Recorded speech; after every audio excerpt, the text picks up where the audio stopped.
বন্দেহং শ্রীগুরু শ্রীযুতপদকমলং শ্রীগুরুন বৈষ্ণবাংশ্চ শ্রীরূপং সাগ্রজাতং সহগণ রঘুনাথান্বিতং তং সজীবং সাদ্বৈতং সাবধূতং পরিজনসহিতং কৃষ্ণচৈতন্যদেবং শ্রীরাধাকৃষ্ণপাদান সহগণ ললিতা শ্রীবিশাখানিতাংশ পরমারাধ্যতম পরম দয়াল শ্রী গুরুদেব তথা গুরুবর্গ তথা বৈষ্ণববৃন্দ তথা গৌর নিত্যানন্দ তথা শ্রী রাধা গোবিন্দ দেবের শ্রী চরণ কমলের কৃপা আশীর্বাদ প্রার্থনা করে আসলো প্রভুপাদের উপদেশামৃত থেকে শিল প্রভুপাদের কিছু হরিকথা কীর্তন করে শ্রবণপূর্বক আত্মমঙ্গল করবার চেষ্টা করছি।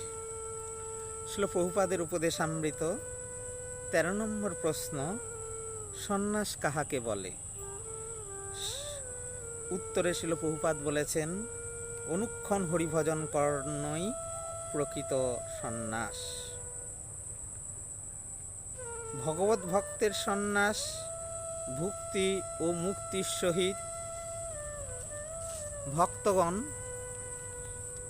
ভোগ কামনা মুক্তি কামনার সহিত সন্ন্যাস করিয়া ভক্তি দেবীর চরণাশ্রয় করেন। 14 নম্বর প্রশ্ন, সাধুর কাজ কি? উত্তরে শিল প্রভুপাদ বলেছেন, সাধুর কার্য হচ্ছে অ্যাবসলিউটের টাচে অর্থাৎ ভগবানের সংস্পর্শে 24 ঘন্টার মধ্যে 24 ঘন্টায় এইরূপ লিভিং সোর্স বা জীবন্ত সাধুর সঙ্গ হলে তার কাছে হরিকথা শুনলে ভগবানে বিশ্বাস নিশ্চয়ই হবে এবং সেবা প্রবৃত্তি জাগবে। সাধু হবার জন্য সাধু সঙ্গ করতেই হবে। প্রণত বা শরণাগত হয়ে সাধু সঙ্গ করলে সমস্ত অসুবিধা কেটে যাবে। নিজের আশ্রিত বা সঙ্গীকে নির্ভয় নিশ্চিন্ত ও সুখী করাই সাধুর কাজ। সাধু সঙ্গ জিনিসটা ব্যাটারির অ্যাকশনের মতো, জগতের বহির্মুখ লোককে ভগবানের প্রতি উন্মুখ করাই সাধুর কার্য। ইহাই প্রকৃত জীবে দয়া। সাধুর প্রকৃষ্ট সঙ্গ হলে মঙ্গল হবেই হবে। প্রণত হয়ে সাধুর কথা শুনতে হবে এবং সেইভাবে সেবাময় জীবনযাপন করতে হবে, তবেই প্রকৃষ্ট সাধু সঙ্গ হবে। আমাদের মতো বদ্ধ জীবগণকে মায়ার হাত হতে উদ্ধার করাই সাধুর কার্য। 15 নম্বর প্রশ্ন, কি বিচার করলেই মঙ্গল হবেই? উত্তরে প্রভুপাদ বলেছেন, বিশ্বকে ভগবৎ সেবক দেখলে আর কোনো দুঃখ থাকে না। স্বতন্ত্রতা পরিত্যাগপূর্বক শরণাগত হয়ে নিষ্কপটে ভজন করলে এক জন্মেই ভগবৎ প্রাপ্তি হবে। ভগবানকে যিনি দেখিয়ে দিতে পারেন, যিনি 24 ঘন্টার মধ্যে 24 ঘন্টাই ভগবানের সেবা করেন, তার কাছে গেলেই ভগবানের সেবার কথা শুনতে হবে, তাহলেই মঙ্গল হবে। ভগবত ভক্ত সাধুগণ ভক্তি চক্ষে শ্যাম সুন্দর কৃষ্ণকে হৃদয়ে দর্শন করেন।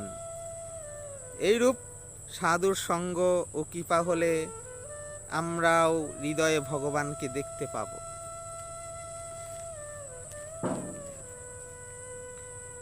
আমরা আর একটুকু সময়ও নষ্ট না করে সতত ভগবানের সেবার জন্য ব্যস্ত হব।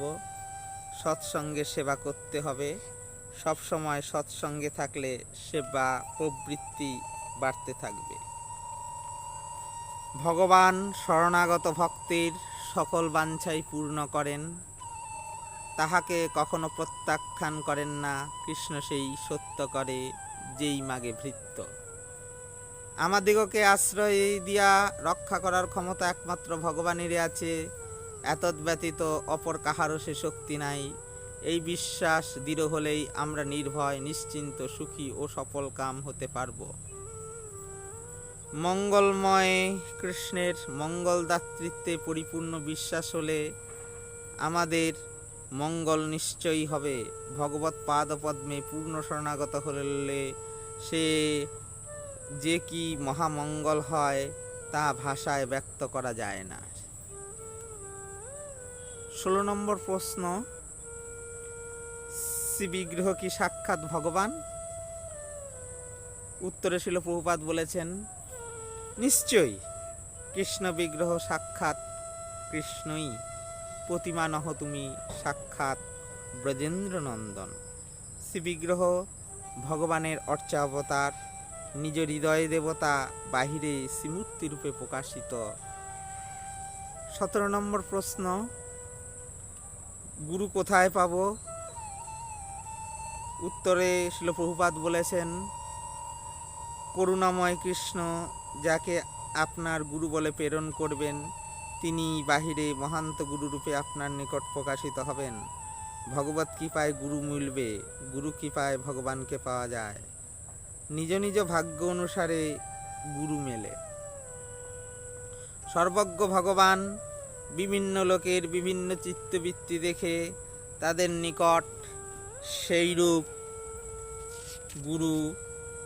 গুরুই প্রেরণ করেন। যারা ভগবানের নিষ্কপট কৃপা চান, যারা নিত্যমঙ্গল লাভের জন্য ভগবানের উপর সম্পূর্ণ নির্ভর করেন, ভগবান সেই সকল সরল নিষ্কপট ব্যক্তিগণের প্রতি প্রসন্ন হয়ে তাহাদিগকে কৃপা করবার জন্য তাদের নিকট নিজেই গুরুরূপে প্রকাশিত হন। কৃষ্ণ যদি কৃপা করেন, কোনো ভাগ্যবানে গুরু অন্তর্যামী রূপে শেখায় না কনে। আর যারা ভগবানের কপট কৃপা চান, তাদের চিত্তবৃত্তি অনুসারে ভগবানের মায়া তাদের কাছে তদ অনুযায়ী গুরু প্রেরণ করে থাকেন। নিষ্কপট ব্যক্তির কখনো অসুবিধা হয় না, তিনি অচিরেই সদ্গুরুর সন্ধান পান। সাধুসঙ্গ কি সর্বক্ষণ করণীয়? 18 নম্বর প্রশ্ন,